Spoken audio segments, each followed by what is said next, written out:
Alright, let's try something new. Hey y'all, my name is ChaosBell. I'm your local Foxboy weatherman. In the field of meteorology, we usually have to deal with different types of anomalies. You have temperature-related anomalies, you have pressure-related anomalies, but my favorite type of anomalies are the anomalies of artificial origin.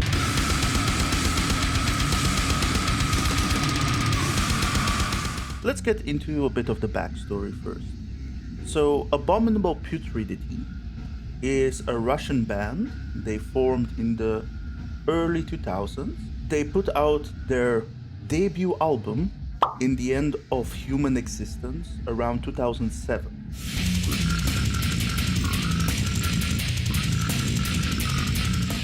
And whilst I really like this album, it is for all intents and purposes quite a basic slam album. It has the classic gurgly vocals, the riffs vary between slam riffs and just regular death metal riffs. Overall, there's not too many surprises on the album. For a basic slam album, it hits pretty hard.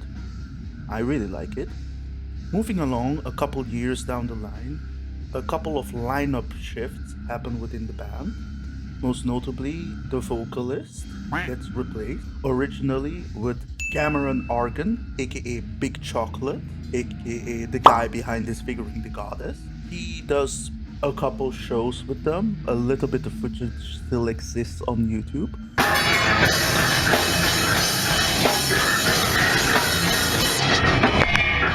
But in the end, the band decides to go with Matty Way, a legendary vocalist of Disgorge and later Pathology, to do the vocals for their new album. Let's talk about that album now. Alright, so The Anomalies of Artificial Origin is a bit of a classic within the genre of slam. Came out in 2012 and just is barely 25 minutes, but it really packs a punch. One of the first things you will notice on this album is that the songwriting has definitely improved. Not only do the slam riffs go harder, they're also catchier. There's a lot more moments on this album that I remember compared to the debut album. Additionally, there's also a techie element that has been brought to the table. From what I recall, it is the drummer who stepped up to do a lot of the songwriting on this album. And the difference between the debut and this album is truly night and day. There's a lot of guitar sweeps and just fun riffs that you usually wouldn't hear in the genre of slam. It really does break up the slammy vibes and makes the songs have a lot more character. And it's not like it is extremely insane, like an Archspire, where it is pure technicality. No, it's just some fun riffing with some pizzazz to it. Additionally, the vocals have also massively been improved by the presence of Matty Way. He just has a very distinct way of doing his growls, and he manages to rhythmically match the music quite a lot, which makes his vocal patterns really catchy. There's also some other fun quirks, such as some guest vocals that appear on this album, and Matty will just like be layered underneath them. So you'll have this guest vocalist going on top and Matty Way being in the other ear. It's something that I haven't really heard in a lot of slam albums. I think it really works out well here. It adds another dimension to the brutality.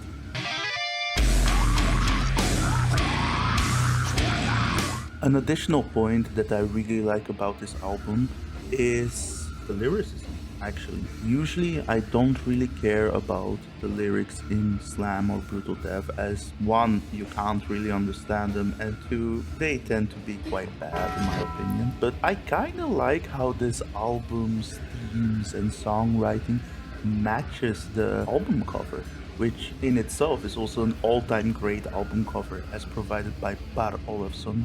Sorry for butchering that name. The song kind of have this like an alien coming to the earth and wiping us out, or experiment gone horribly wrong in a lab and creating a monster type feel to them, and it's really cool and it really also matches the artwork. So, to give a couple of highlights on the album, first we have the first track on the album, Remnants of the Torture. This song starts with this cool sample of a monster screaming. Apparently it's from the game Dead Space. And you know what, I love Slam and I like the usage of samples in Slam, but I'm kinda glad that for this album, which is already quite short, they decided to only put one sample at the beginning of the album, and then the rest of the album is just pure brutality. And then the song starts and it has this like fun, techy death metal riff at the beginning. There's some like cool guitar sweeps that go on, and then there's this like big slam riff at the end that goes so hard. Oh my lord, it's so good. An additional highlight for me is the song Letting Them Fall. This song has like a very unexpected gent riff that occurs randomly around 20 seconds into the song. Additionally, it features AJ Mangana, formerly of Defeated Sanity and Deprecated, and there's some like fun interplay between him and Matty Way. On the title track, there's a fun start-stop tech riff at the beginning of the song. The final track, The Last Communion, there's this almost classic death metal riff at the beginning of the song. And of course, the slams go hard. I think my three favorite ones are the one in the end of Remnants of the Torture, there's one in A Lack of Oxygen, the start of A Burial for the Abandoned also really goes hard. In a lot of ways, this album has like a couple of cards that it plays, but it knows how to vary it up enough such that the album never grows stale. It also helps that it is just a mere 25 minutes. You put this on at the gym and go hard for half an hour, and before you know, you've just finished all your set. Like, oh, the album done, and so am I.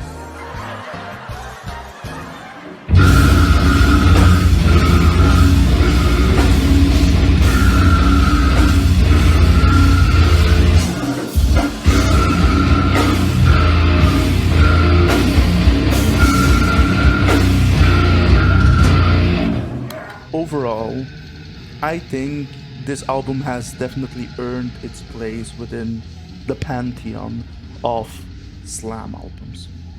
The combination of Matty Way with this fun, techy, but still slam at core songwriting really works.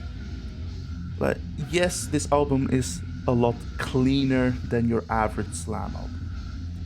The drums sound quite quantized, the guitar sound crispy enough, the bass has some really nice rumble to it.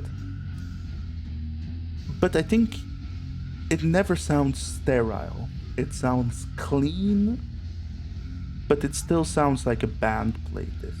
To me, this is a great gateway album to the genre of brutal death and slam. It has all the tropes of the genre, but it is done in a significantly more accessible way without ever compromising. This is my go-to album for anybody getting into the genre of brutal death or slam. I genuinely think this album is a masterpiece, and it has rightfully deserved its title as a classic. Years later, Abominable Putridity returned back with a follow-up album, which sonically kind of picks up where this one left off. The main difference is that instead of Matty Way on vocals, you have Angel Ochoa of Cephalotropsy doing the vocals. And it definitely is quite a good album. To me, it's not quite as memorable as this first one, but throw this on at the gym and I can guarantee you your workout session will go hard. They dropped a new single at the end of last year.